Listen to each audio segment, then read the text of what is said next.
Hi, this is the second video that I'm doing today. I'm pumping them out today. Um, I wanted to talk about how magical thinking, unfortunately, rules the earth. I don't really usually like to talk about religion with people for various reasons. I'm not a particularly religious person, and I tried to decide for myself what the nature of reality is, and I've always been curious about it. And I've read a lot of books. I read the Bible. I read most of the Quran. I've read some of the Hindu books, and I've read a lot of philosophy. And I studied religion in school. The comparative religions, and I was raised as a Catholic, which is, we can argue about which Christian religion is the oldest religion. But the thing is, I've come to the conclusion that I am not a Christian. I am not sure about what the true nature of God is. I suspect that there is a spiritual realm, but heck if I know what it is. When I think about people who jump to the conclusions about their religion because they were taught this religion, or they had an awakening, spiritual awakening or something like that, I'm a little bit afraid of the people who think in that fashion having too much power in the world. And one of the problems, of course, is that even within the world of religious people, they may sit around and look at all of us who are not religious and go, "Oh, you're a bad person. You can't be moral without religion," which is, I think, absolutely a bunch of baloney. I'll point out why. This is the inevitable direction that a lot of these religions today are taking that scares me. They think they're being moral, and I think they're being scary. Now, let's start out with the Bible and the Quran. They have a common few characters. One is Abraham, who lived in what is now Israel, I suppose, about 4,000 years ago, I imagine. Could have been 5,000 years ago. Abraham, they say, was a friend with God, and God said to Abraham, and he could hear God talk. God said, "Well, I want you to make a sacrifice for me of your own son." Now, Abraham, he didn't have a son for a very long time, and he wanted one. And in his relatively old age with his old wife, Sarah, they had a child, Isaac. And he was a miracle in Abraham's view, because how could I have a child at this late age in my life? But I have this wonderful child, Isaac. So now he loves this child, and he's like a boy at the time. And God looks down and says, "Now I want you to kill him. I want you to take him up to the sacrifice altar and cut his throat," or something. So Abraham doesn't want to do it. But, like Bob Dylan says, "Next time you see me, you better run." So he goes, "All right, I'll do what you want." He takes his son and up to the altar, up to the sacrificial altar at the top of a hill, and he takes out his knife, and he's going to cut his own son's throat and kill him because God wanted him to. And just as he brings the knife up to stab him, an angel comes down and stops his hand and says, "No, we were just testing you." And I look at that in the Bible, it's in the Quran, how is that a good thing? How is that moral? Yeah, it's ridiculous. What kind of God is that? It's a nasty God. It's a mean-spirited, cruel, and creepy God, an asshole God. Honestly. No, it's like I was only kidding. You know, you. And that's the God that all these people follow. Now, what we're looking at right now in the world. Now, normally I don't like to talk about religion with people because, when I get into like a religious discussion with like friends or people that I work with and so forth, it makes them happy. And they believe all kinds of things too. Amazing how many wild and crazy things people actually believe. But I don't get in their face, and I don't, they get in your face though. That's the weird thing about it. But I don't get in their face. I've had a few uncomfortable conversations. I don't want to hurt their feelings. If you're a Christian or a Catholic Christian or a fundamentalist Christian or a Jehovah Witness or a Muslim and so forth, and you really, really believe that stuff, well, it makes you happy. And who am I to try to mess with your happiness? Let you go on. That's my attitude, and I think that's a moral attitude. Live and let live. Maybe I got this from the American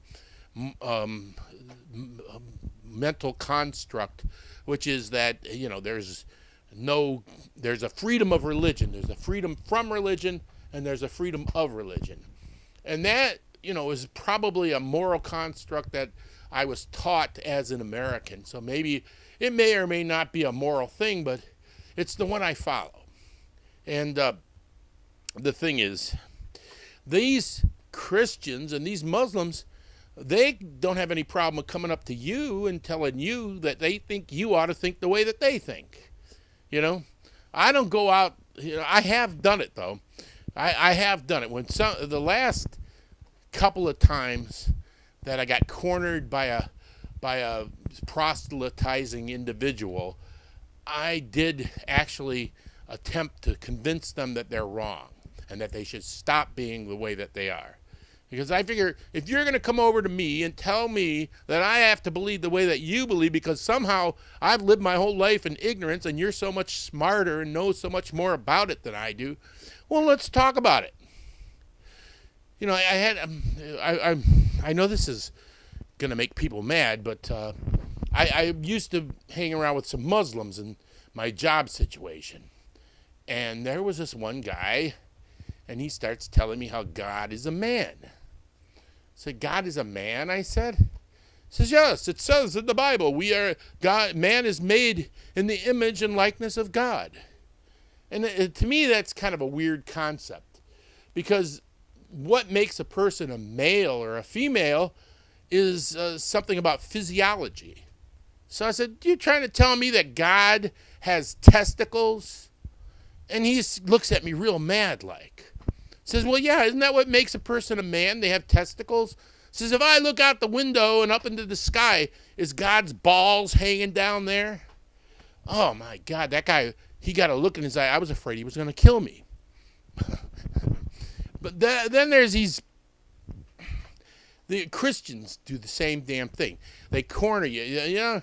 I was outside of Walmart going in, and there's this lady there, and she gives me a big smile, and she's one of those frozen smiles, and she says, "How you doing?" And I said, "Oh, pretty good. How are you?" She says, "Have you found Jesus yet?" And I said, I just wanted to get rid of her. So I just said, well, yeah, I'm a Catholic, I told her, just to get rid of her. She says, oh, well, you should become a Christian instead, she says. Now I'm saying, gee, now I'm going to argue religion with this retard. I said, Catholics are Christians. Oh, no, they're not. They believe something altogether different. They're not Christians, she's telling me. So I said, well, you know what? I'll be honest with you, lady. Anybody who believes that they drink the blood of their God is kind of sick. And she gets all mad at me. My point is that here's the thing. We're in a lot of weird political situations. And there's like a lot of people who are Christians in America that are doing everything they can to back Israel as a country, and it's because in their belief they got this out of Revelations in the Bible or something, that we're in the end times. This is a belief that's fairly widespread right now among the Christians in the world. We are entering into the end times, they say, which is that once the Israel was reestablished, which was in 1948, according to some interpretations of the Revelations, that will be the last generation. The last generation. So, all right, so we're getting a little late already, aren't we? Because 1948 was like 70 years ago. So we're past the last generation now. So now their new thing is, they've augmented that. They've corrected their original analysis. They said once the Jews occupy all of Israel, then we begin the end times in the last generation. So, for one thing, why do you want the end of the world to come? That's for one thing. And for another thing, I suppose, what they're saying is that all the true Christians in the world at that point in time will be taken up in the rapture, which means they'll be disappeared in the wink of an eye, which means, like the airplane pilot that's flying the plane across country is a true Christian, he'll disappear in the wink of an eye, and the airplane's going to crash, because there'll be all that kind of stuff. But, the thing about it, I think it says there's like 177,000 that will be taken up in the rapture as the true Christians, which is like, well, I might as well forget about that. Most of you Christians out there can't make that cut. It's only 177,000 out of 7 billion people. That's not much. And anyway, what they believe is, though, that once the Jews then take over all of Palestine or Israel, then we're going to enter into the end times. There'll be an antichrist who will enter into a giant battle of Agamemnon, or the apocalypse, and then Jesus will return. The horns will trumpet. Jesus will return. You're going to have to carve 666 onto your hand or your forehead, and it'll be a big, horrible disaster. Many people will die in this big battle, and then after that, there'll be 1,000 years of peace. And at the same time, the Muslims believe that the Mahdi is coming back soon, I guess, which is a spirit that lives currently in the world.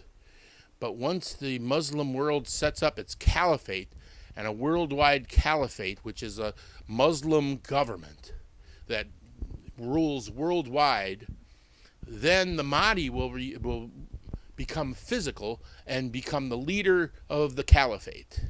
So here we got two different magically thinking wild people, wild thoughts that are steering actual public policy. American public policy is being steered to defend Israel and get rid of the Palestinians in Israel. And it's unfair. I mean, don't the Palestinians have any rights? I mean, they're real people too. But no, all these Christians think, oh, no, we gotta do what we can to bring the end of the world around. And it's completely unfair. They stole the land from the Palestinians. No, I'm not saying I love Palestinians. They're nutball Muslims anyway, but I can't understand how, that region of the world, all of the Islamists, there's the Shiites and the Sunnis, and they all believe that they're going to set up a worldwide caliphate.